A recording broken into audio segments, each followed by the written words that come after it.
our culture had been had normalized toxicity so much, and like this generation just can't deal with that toxicity. I have gone through a myriad of traumatic events, and some I didn't know were still haunting me in my adulthood.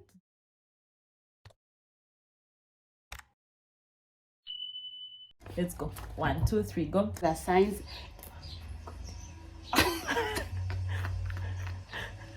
Okay, hey, those are signs. Hi guys, welcome back to my YouTube channel. It's your girl Precious and I'm back again with another video, and today I've got another amazing video. Today guys, we're going to be talking about our mental health, which is very important, and I had to bring someone to talk about it because like guys, some of these things it's hard to figure out on your own, so I had to bring a specialist. Okay. Yes. So I'll just let her introduce herself. My name is Patience Mupemo. Okay, yeah. That, and I also just ask you, welcome to my YouTube channel. Thank you so much. I'm honored to be here. Yeah, I just It was not easy. It was not easy, because we've been planning this for a while. I had to call you to remind you about the video. I kept on getting the dates wrong, guys. She was telling me it's not this week, Precious. Oh my gosh. Oh, sorry. But anyway, I was excited. Yeah, me too. So yeah, tell us like random facts about you. Like we want to know before we dig into the actual meat. Like we are in the water right now. Before we dig into the meat, I am a content creator on my online platform, Luguto's Diary.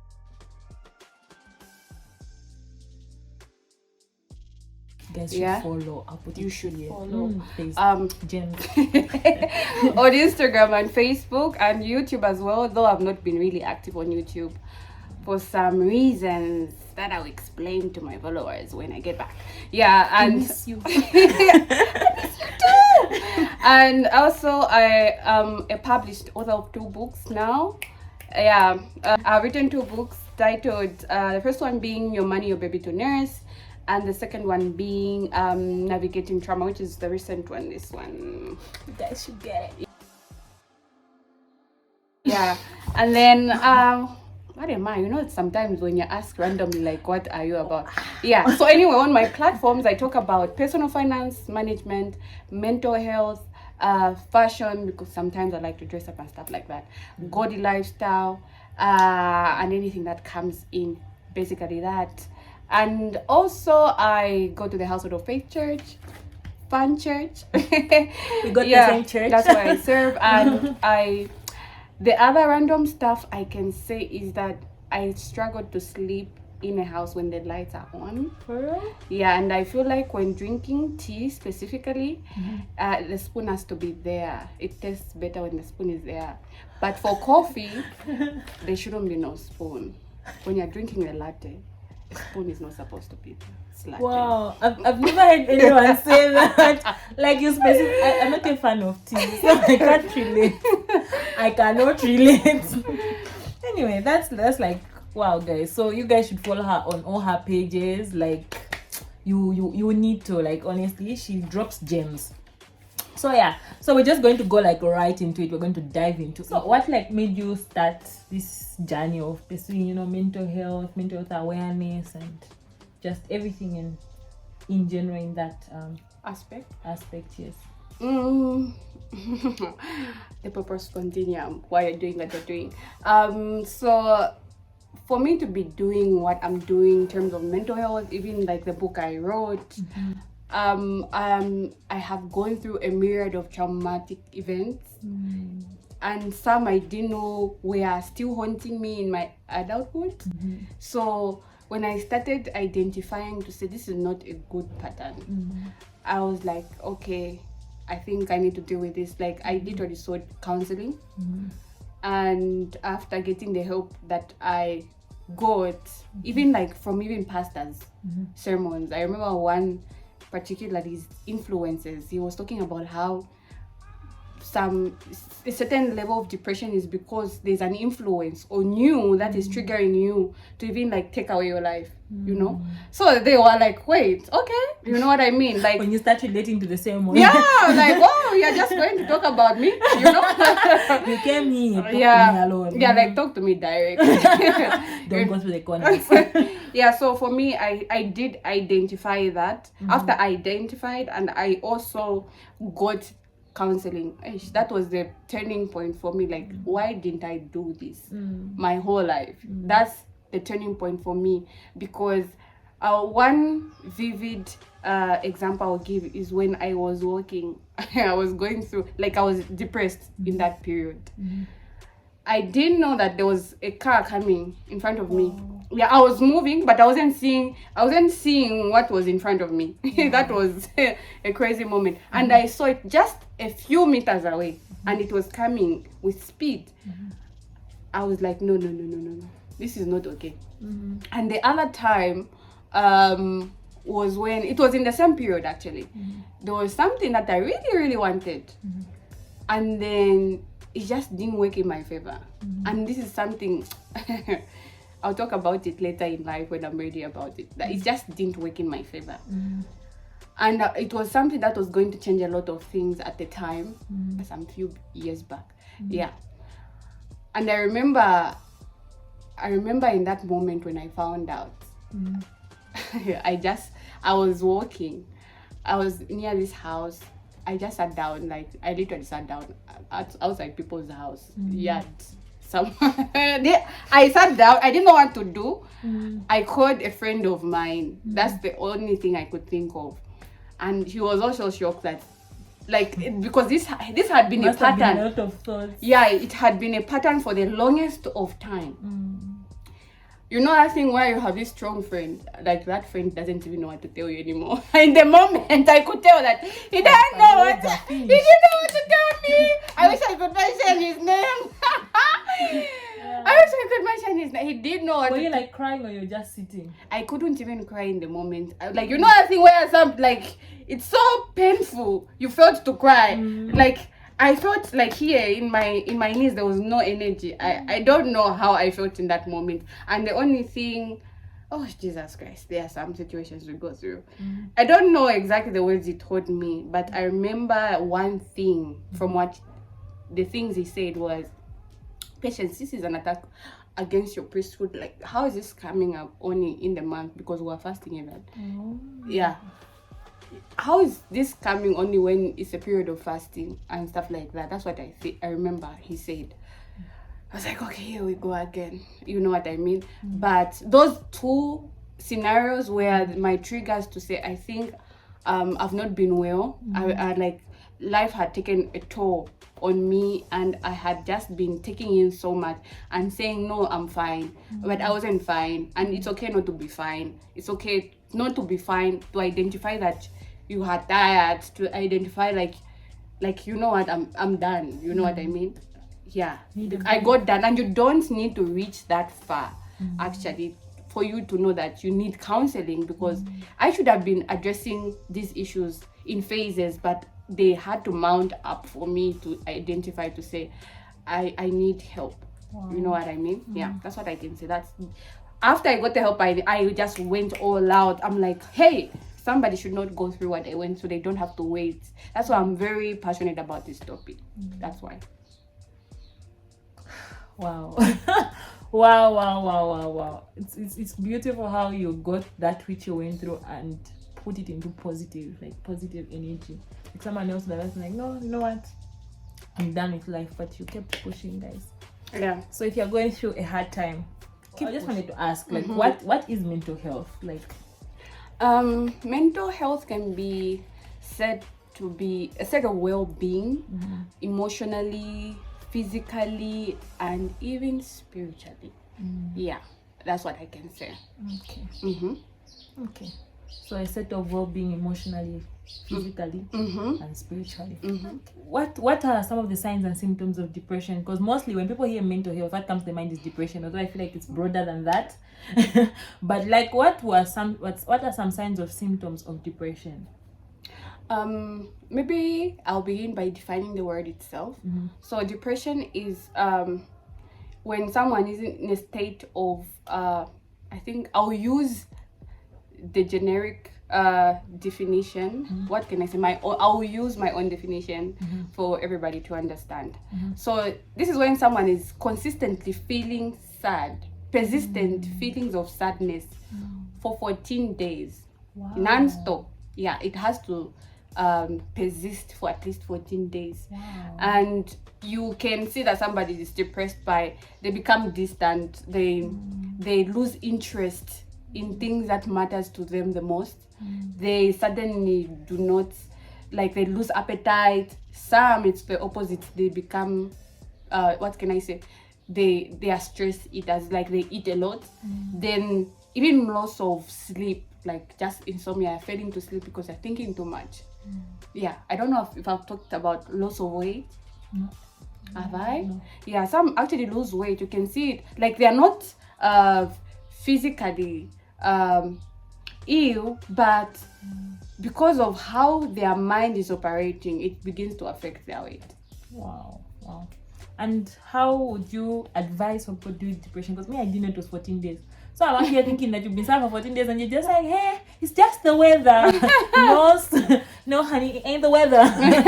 Get some help. Yeah. Yeah, so how would you like say someone should deal with depression? Especially a student who maybe don't even have extra money, but they're going through this. Since you've mentioned students, I think one of the things that you need to do is talk to somebody. That's the thing that we are advocating. Like, talk to somebody. Identify a person in your environment who has integrity. Someone you know when people tell them stuff, you will not hear them on Mwevanto like, this is what they did. You know what I mean? Like, yeah, find someone who has got integrity, someone who can guard you, such that even if you had to part ways, they will still cover you. Because there are some people who blurt everything out because you've parted ways. They'll say everything, she did this. Did you even know that even at that time she didn't even have transport to go this side? I'm the one who helped her. You know what I mean? Like, no. Identify someone who can guard you, someone who can encourage you, and someone who can possibly give you the help that you're looking for. Because sometimes the reason you don't receive help is because you don't actually ask for help. Yes. There are people who have, like, through what I post actually, to say, like, you spoke to me. And interestingly, people don't normally even comment. They don't want to be associated with brokenness. That's what I've identified. They just see from a distance, like, oh, I like your content. You know what I mean? Yeah, so actually look for help. Reach out. In order for you to receive help, you have to be vulnerable. So be okay being vulnerable before the right people, like I've said. Like, what would you advise one to do? Because personally, I remember actually did a video about this. Those of you follow my channel can remember there was a moment where I feel like that was me. I lost motivation to go to the hospital. I lost motivation for everything. I just didn't want anything to do with my day-to-day life. And I remember in that period, like, I struggled. And I didn't really talk about it to even my friends, you know, where you're just like, maybe, you know, it's just that moment where I'm tired. Yes, yeah, it's a phase where I'm tired. But then one day, I just realized, I'm like, wait, this is not normal. I've been going through this for, and I remember I did a video about it, and I came up, and people reached out, and I'm grateful for that, and they just said, why don't you try this, why don't you try that? But when someone finds themselves, like, other people might not have an audience that I had. I opened up to my audience, and, you know, they returned with advice for me. But for someone else who's noticed, like, I'm not okay mentally, like, I've been going through this, I'm tired of doing this, or especially when it comes to medical school, guys, there's just a point where you just get tired. Like, what would you advise someone to do when they see that they've got signs and symptoms that just show that they're not okay mentally? Number one, get my book. Guys, we'll leave all her links in the description box below. Yeah, because I have talked a lot about that in my journey as a student. So I feel like if I start saying certain things, because I've said a lot of things, I don't even know where to begin from. But if I can roughly say something on my fingertips, is number one, seek counseling. Look for a good counselor who you can talk to. I think that's something that I didn't make use of when I was a student. People go on days just taking in, they experience burnout, and they are all about work. You're not like some musician who was singing work. I heard it on a bus. Saints, I'm sure you also heard it on a bus. So anyway, you just don't work. You need a moment to like pause, you know what I mean?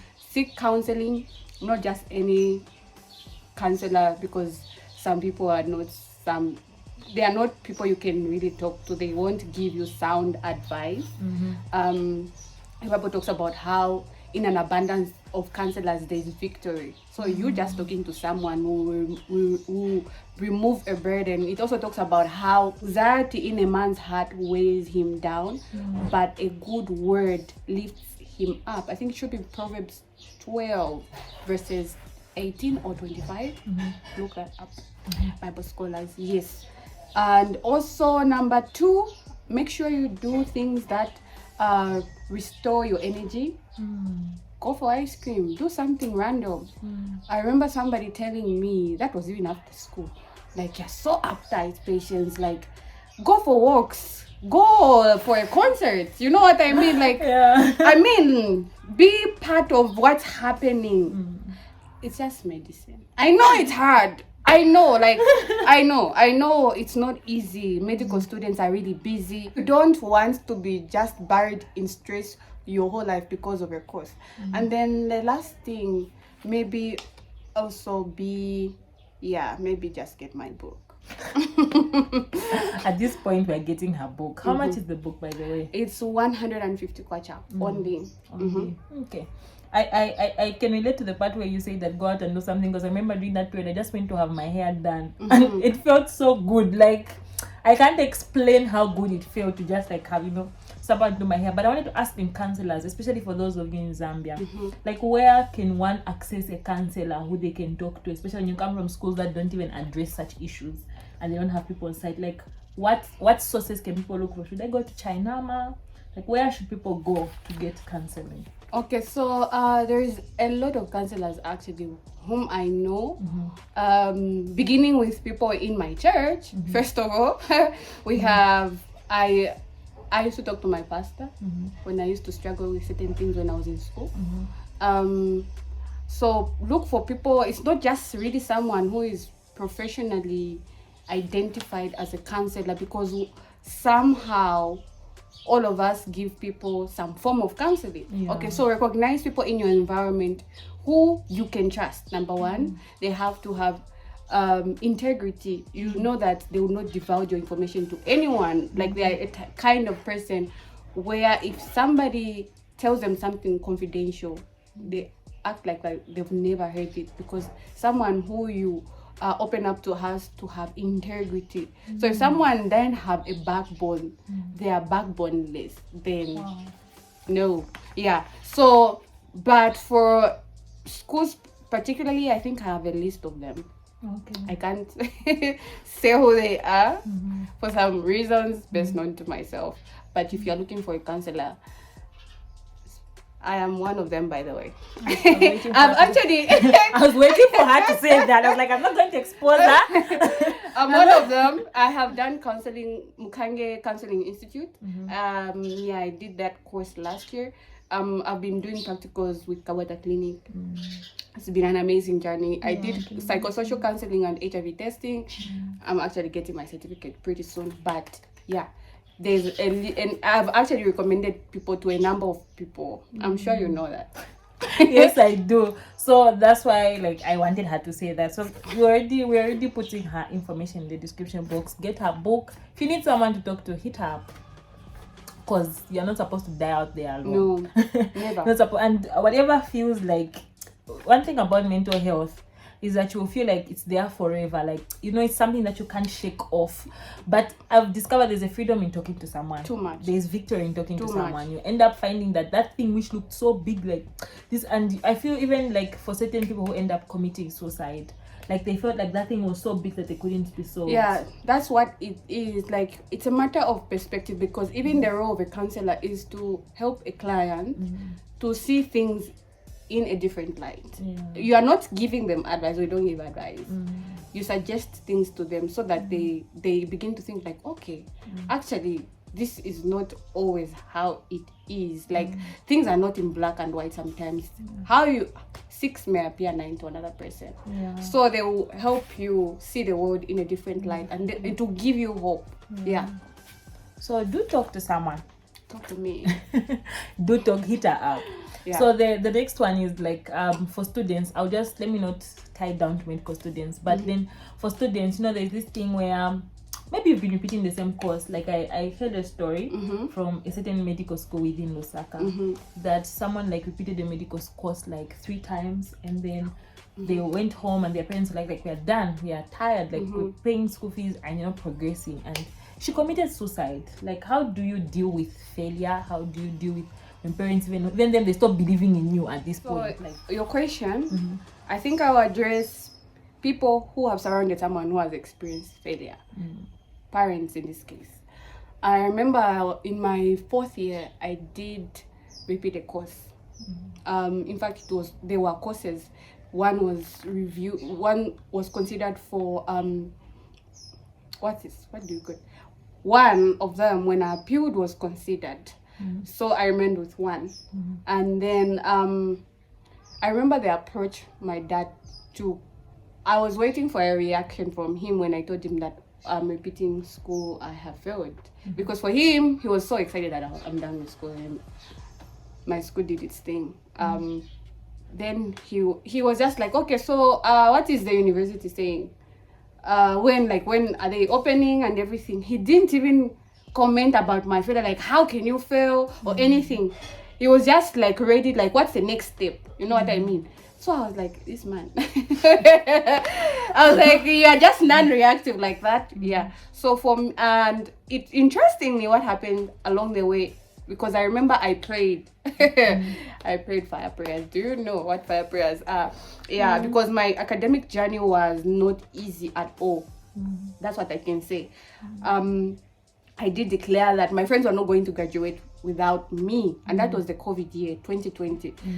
They were supposed to graduate in March. I don't know, March, April, somewhere there. That was the time when my school closed. So they didn't graduate in that period. It was pushed to July again. They didn't graduate in that period. It was pushed to October. And my course, which I had even gone to school actually at the time. I had even started, like, because schools are now opened. I think I attended school for like over a month. That's when suddenly that course which I went to school for was considered. And I graduated with my friends. That's when he started talking about how he, as a parent, he was grieved that I was like, I used to follow up with my school about this course which I knew I was done with and stuff like that. He like even today sometimes when I'm with him in the car, when we're passing somewhere near my school, he was like, I remember always what they almost did to you. You know what I mean? So for me, that showed the support that he had for me. He understood. He was in my shoes, in short. So it's very paramount as a parent for you to be there for a child, to allow them to go through the failures of life and help them in the way you can. And I'm not saying you support them, you are there to cheer them, like you're cheering them when they make like silly mistakes.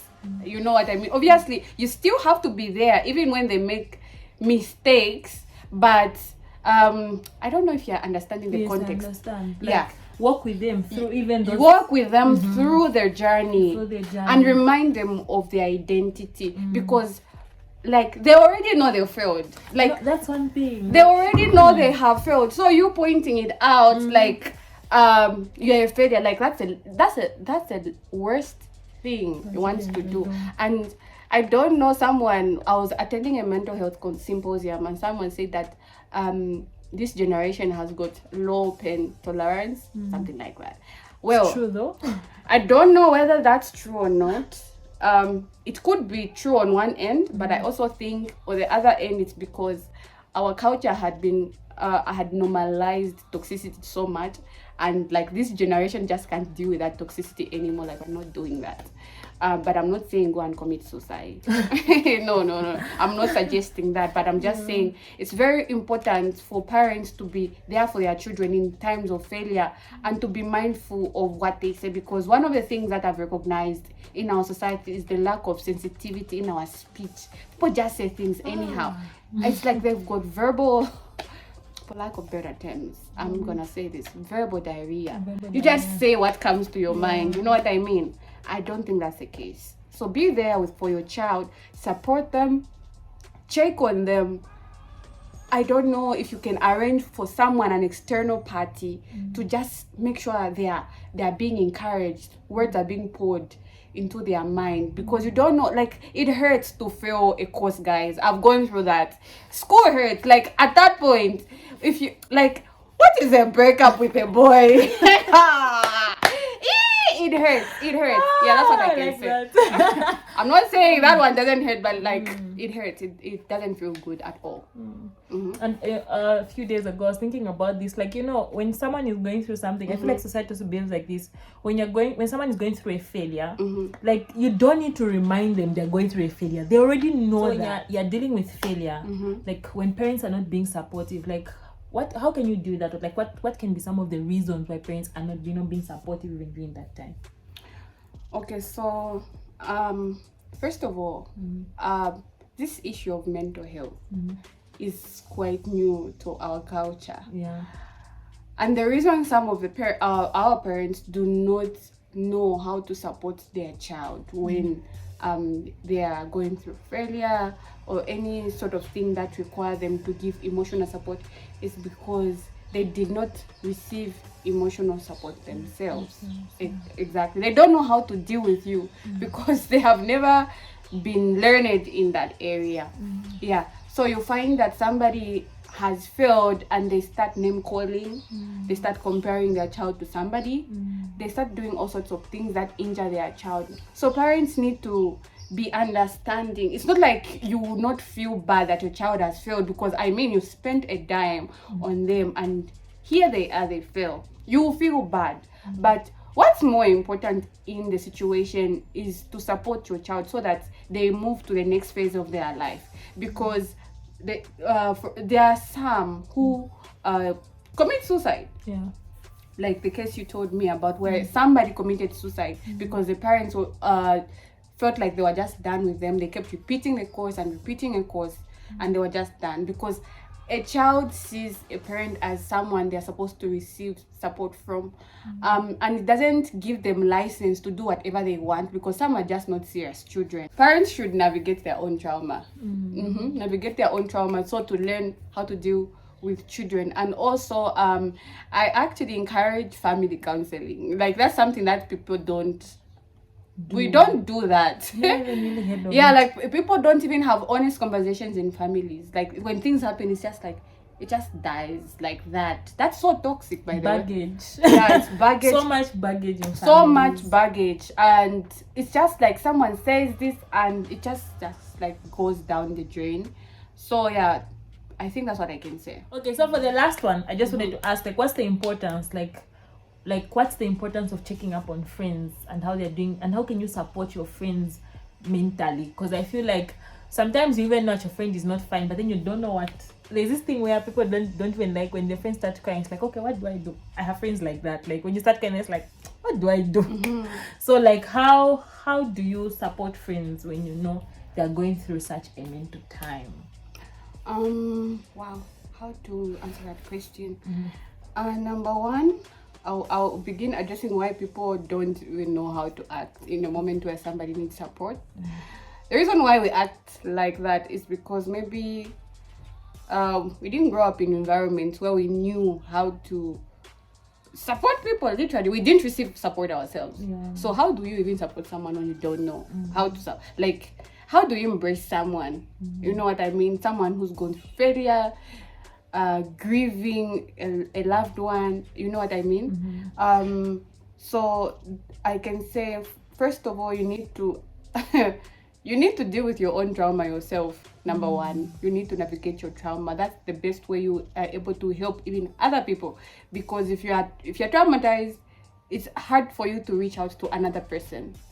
Sometimes you identify that somebody needs help, but you don't know how to help them because you've got issues pending on your end. And also you need to do check-ins with our friends.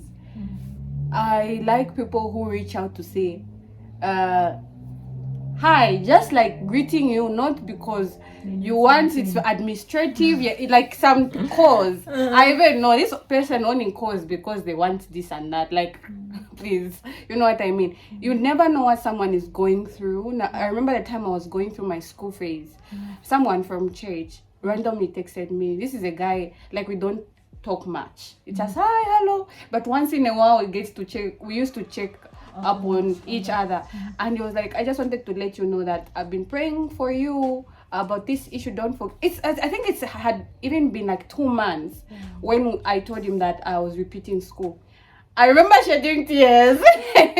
I remember I was really touched. Like, wow, somebody is literally cheering me on. I don't even know that they're praying for me on this end, because they are one of the first people I told when I actually cleared, to say, oh, actually this has gone through now. Even another lady from church, she's a leader. When I told her about it, she had been checking on me and just making sure, like, I don't know, because they knew you school hurts. No, it does. Failing school hurts. So they didn't know how those messages used to keep me, because literally I felt like I had reached my breaking point, because I had so many things I had planned ahead, and then this happened. So like I needed every little support I could get, literally. So you never know what's just a hi, I just thought of checking up on you, because sometimes it's an avenue for people to actually open up. You just never know. You just never know. I remember the same time I've been doing practicals. Somebody was acting mean towards me. They were supervising me. And then I find them on another day. I think they woke up better that day. Then I start talking randomly stuff about church, about service. I didn't know that I was touching their pain points. Yes. And then at the end of the session, they were like, I think, I need to revisit my life. I feel like we met for reason today and stuff like that. You just never know, even in a conversation, the things that you talk about that would touch somebody. So for me, I work with an awareness that I'm God's home address here on earth. To any person I could meet. Could be on a bus, it could be, I don't know, wherever I would go. That's how you must walk. Wow. If you didn't enjoy this video, I do not know, because me who was steady, I was enjoying. So you're getting to watch it from the comfort of your with popcorn. I like you. I'm sure you've learned one or two things. Wow, I like the part where you talked about, like, you have to do your own trauma. It makes sense, because you meet people who can't comfort other people. So it's like, yes, there's still stuff going on. Is there anything else you'd like to add before we come to the end of the video? Aside from the fact that you need to buy my book, I would encourage you to constantly check in with someone. Like, have a support system. If you are going through trauma, it could be childhood, because that's one thing that's like deep. Make sure, like, I am available for these services. Actually, I do charge 200 kwacha per session. If you want more details, you can just text me on 0973031496 and follow my page Lubuto's Diary for insights on mental health, because this time around I'm more on the side of mental health. Reach out, really. Don't die inside. You just never know. And interestingly, the enemy is out here to get the younger mind. I was checking some stats. Globally, we lose people to suicide every year. About 800,000 people die from suicide, and 79% of the suicide cases, the global suicide cases, come from low to middle income countries, which Zambia is a part of. And people who are aged 15 to 29 are people who mostly, they commit suicide. So looking at our workforce, Zambia is a young population.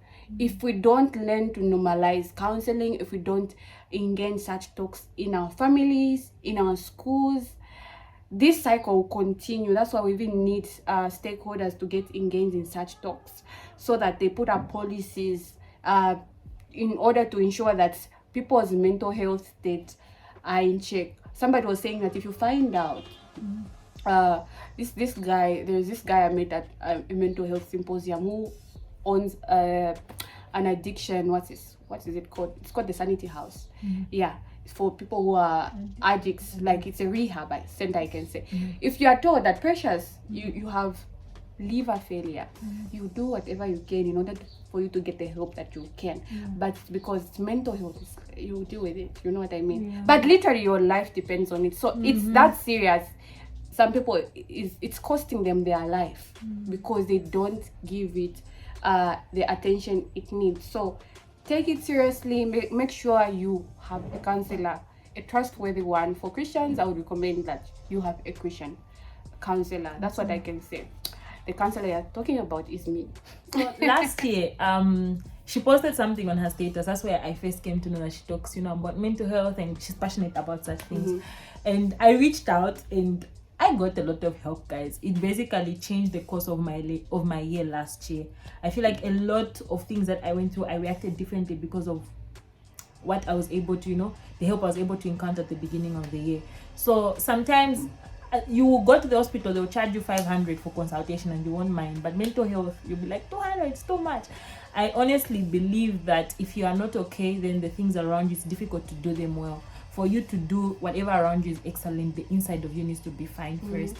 So I honestly advise that if you feel that what we are dealing with stuff which needs someone to sort out with you, someone to sort them out with you, definitely reach out. I'll leave all her contacts in the description box. Get her book. I also need to get her book and read it better.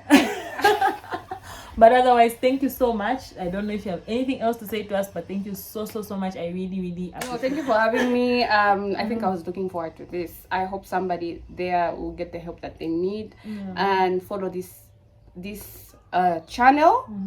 Don't just watch in silence. Leave your comments. I don't know why these people have this habit of, I see what you post, but you don't engage. Why don't you engage? Spirit. I'm just joking. You don't liking, guys. The simple they don't put. I just like, it's fine. Unless when you start trending, that's when they want to associate. I know her. But anyway, guys, do reach out, and thank you so much for watching this episode. I really hope someone was helped, and talk to someone. And guys, see you in the next video. Thank you so much for coming. Bye.